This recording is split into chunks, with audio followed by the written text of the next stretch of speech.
உங்களுக்கு நல்ல ஜூஸியா மசாலாவோட சேர்ந்த ஒரு பிரியாணி செய்யணுமா? அப்ப இந்த டிப்ஸை ஃபாலோ பண்ணிக்கோங்க. பொதுவா பிரியாணி செய்யும்போது வெங்காயத்தை நல்ல ப்ரௌன் கலர்ல வதக்கணும் சொல்லுவாங்க. காரணம் நம்ம பண்ற பிரியாணி ரொம்ப நேரம் கெட்டு போகாம இருக்கிறதுக்காக. நாம அப்படி செய்ய போறதே இல்லை. ஓரளவு லைட்டாவே ஃப்ரை பண்ணிக்க போறோம். வெங்காயத்தை ரொம்ப வதக்கிட்டோம்னா அதோட ஈரப்பதம் எல்லாம் போய் மசாலா ட்ரையா இருக்கிற மாதிரி இருக்கும்.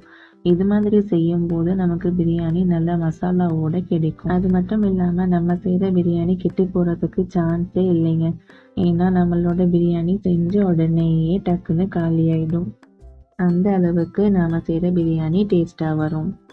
இது மாதிரி குட்டி குட்டி டிப்ஸ் ஃபாலோ பண்ணி பிரியாணி செஞ்சோம்னா பிரியாணி அவ்வளோ சூப்பரா இருக்கும். நான் செஞ்ச பிரியாணியோட ரெசிபி மேலே ப்ளே பட்டன்ல கொடுக்குறேன். பார்த்துட்டு எப்படி இருக்குதுன்னு கமெண்ட்ல சொல்லுங்க. மறக்காம நம்மளோட சேனலை சப்ஸ்கிரைப் பண்ணிட்டு ஃபாலோ பண்ணிக்கோங்க.